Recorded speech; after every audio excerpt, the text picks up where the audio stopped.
Today we will start morphology of flowering plants. Now, what is morphology? The study of external features is called morphology. जब हम किसी की external features को study करते हैं उसे morphology कहते हैं.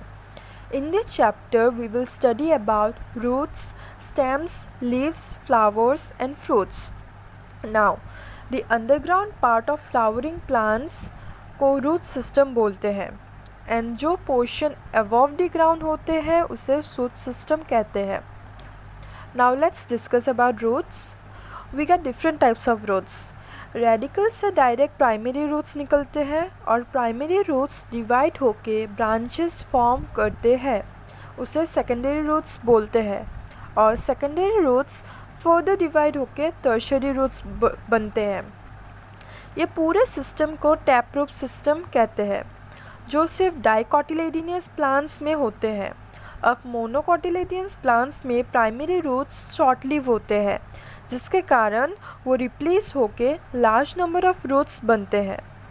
इसे फाइब्रस रूट सिस्टम कहते हैं.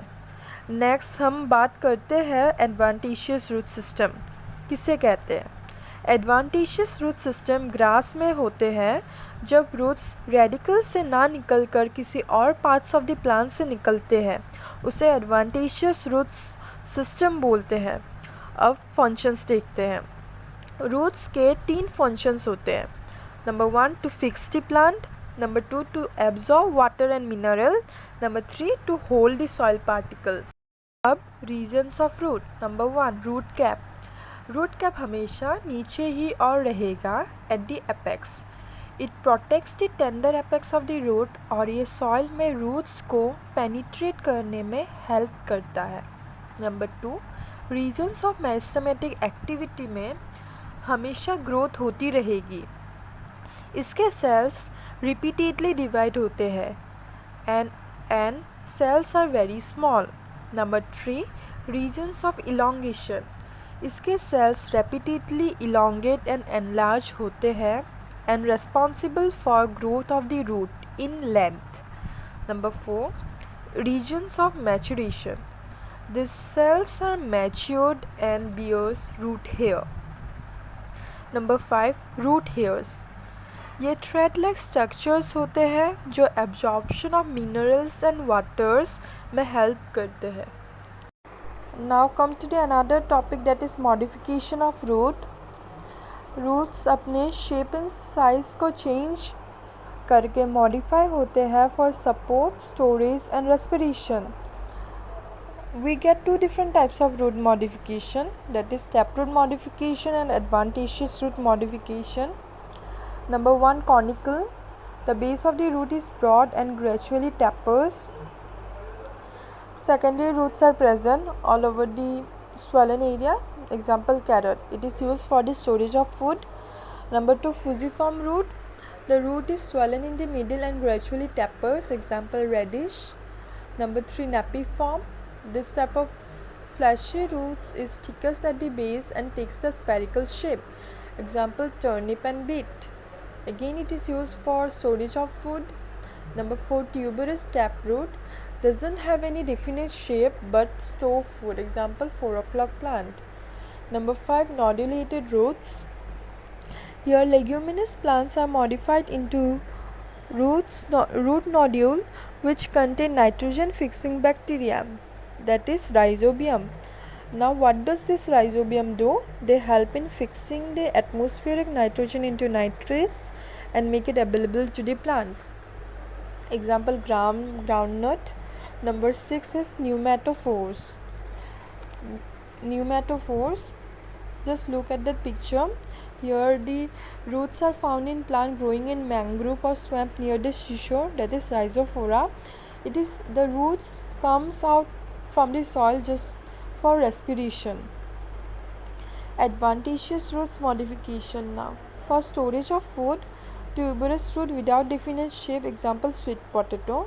Number 2 fasciculated roots. Here the roots are in tuberous form and in cluster. Example dahlia. Number 3 moniliform or beeted root, swollen at regular intervals. Example portulaca. Look at that picture.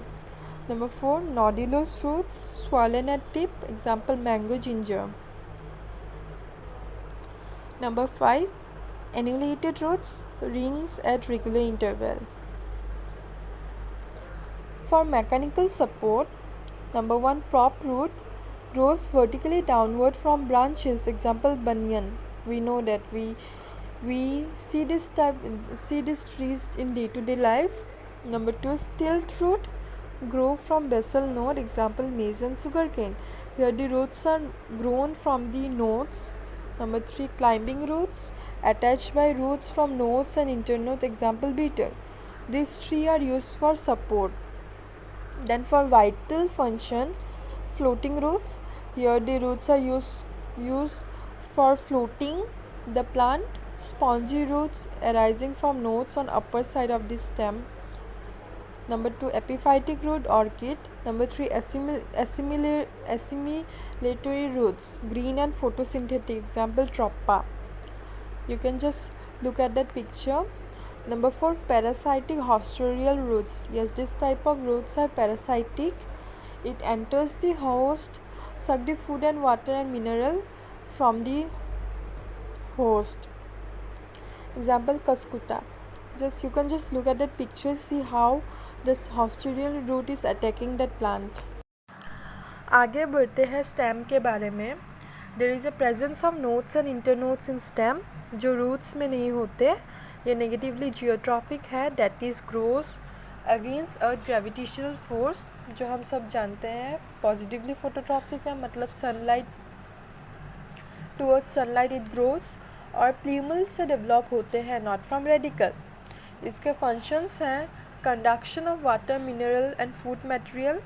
Number 2, production and support of leaves and reproductive structure. Now modification of stem. Stem modify क्यों होते हैं? Stems are modified for storage of food, support, protection and vegetative propagation. Now there are 3 different types of modification: underground modification, subaerial modification and aerial modification. Number 1, underground modification. The main function is for storage of food. Underground modification functions as storage of food and nutrient. Also it functions as propagation of new clones and pollination. Number 1 है rhizome, जो subterranean है, मतलब भूमिगत, that is underground होते हैं. Grows horizontally, example ginger and turmeric. Number 2, tuber, example potato. ये swollen होते हैं और axillary buds रहते हैं. Number 3, corm, that is saffron, underground and grows vertically. Number 4, bulb, stem condensed, that is stems are reduced, leaves scaly and fleshy, example onion.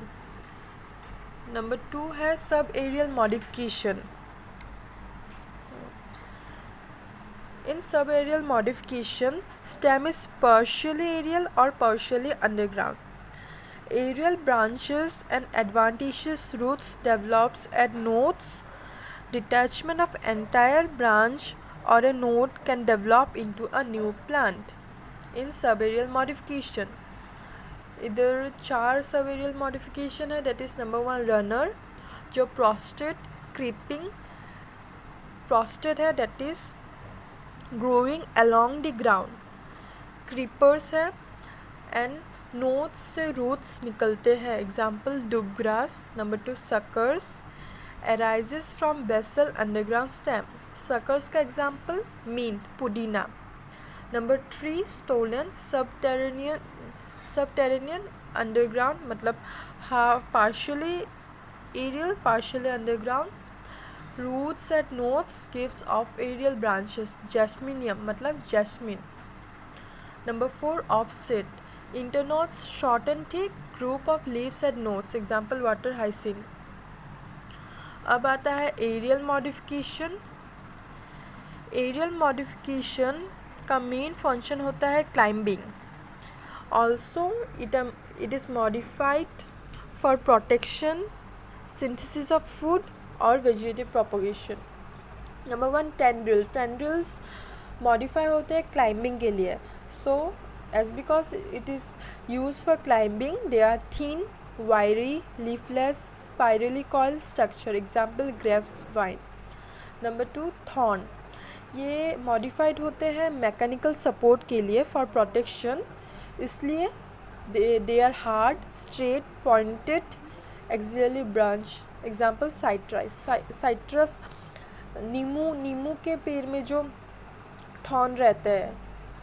Number 3, phylloclade.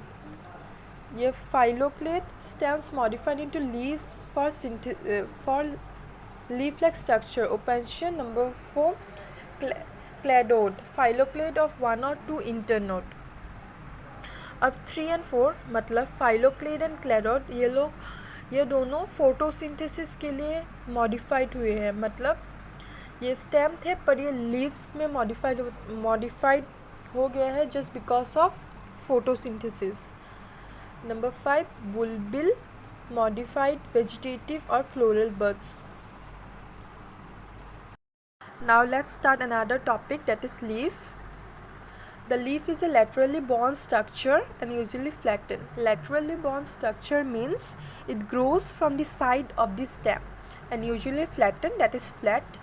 It is the main photosynthetic part of the plant. Everyone knows it absorbs light and it absorbs sunlight for photosynthesis and helps in the exchange of gases to stomata. Yes, it releases oxygen and absorbs carbon dioxide. The main part of the leaf includes the leaf base, petiole and lamina. This is leaf base, this is petiole and this is lamina. They grow at the node and bear a bud at the axil. Now look here, in the stem this part is called node and between two nodes is called internodes. Therefore, it grows leaf from this node, from this part, and bear a bud in the axil. The arrangement of veins and veinlets in a leaf are called venation. Look at the next photo. In this leaf, these are called veins and these are called veinlets. And arrangement of these veins and veinlets in a leaf are called venation. The leaves are green because of the presence of photosynthetic pigment called chlorophyll and have a tiny pore or opening called stomata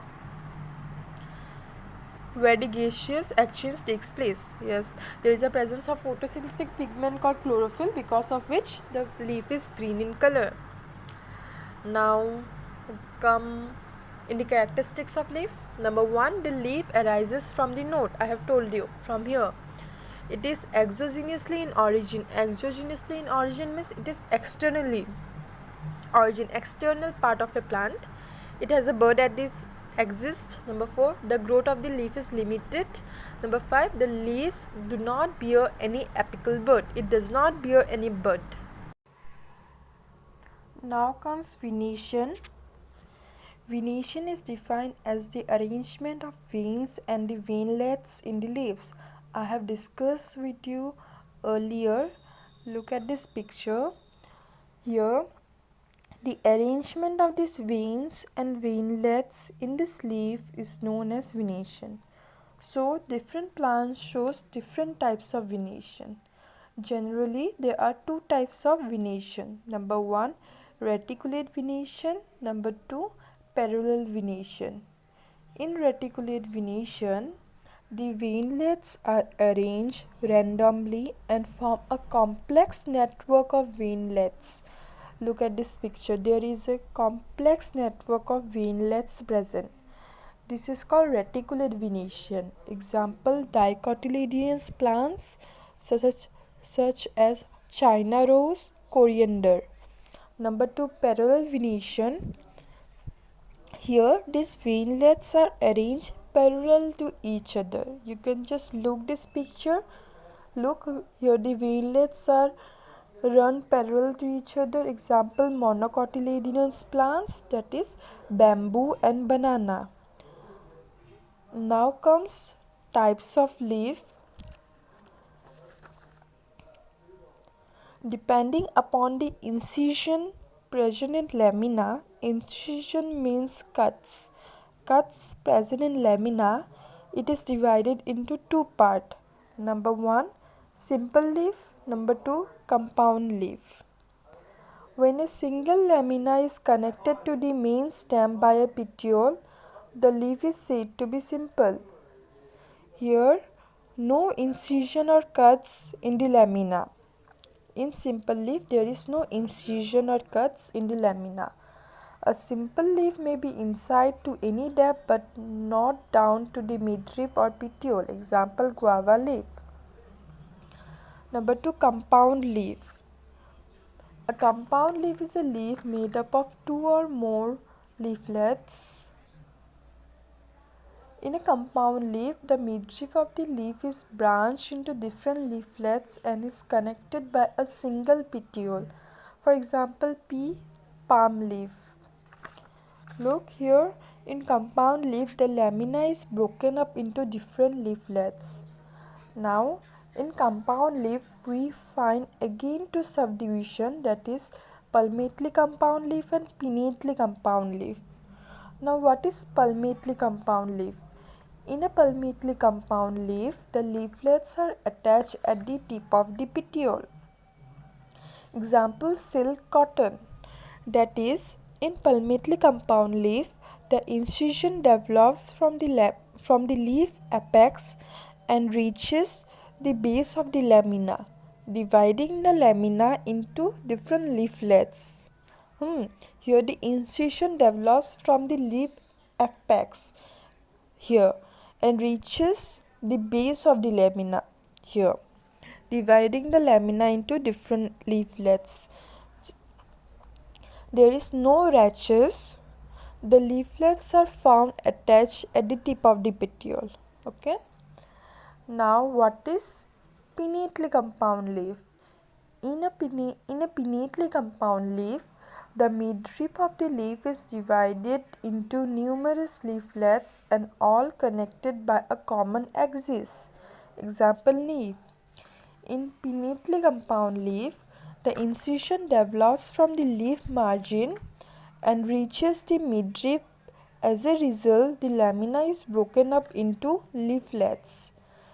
So, here the incision develops from the leaf margin and reaches the midrib. So, in this case, the midrib is referred as rachis.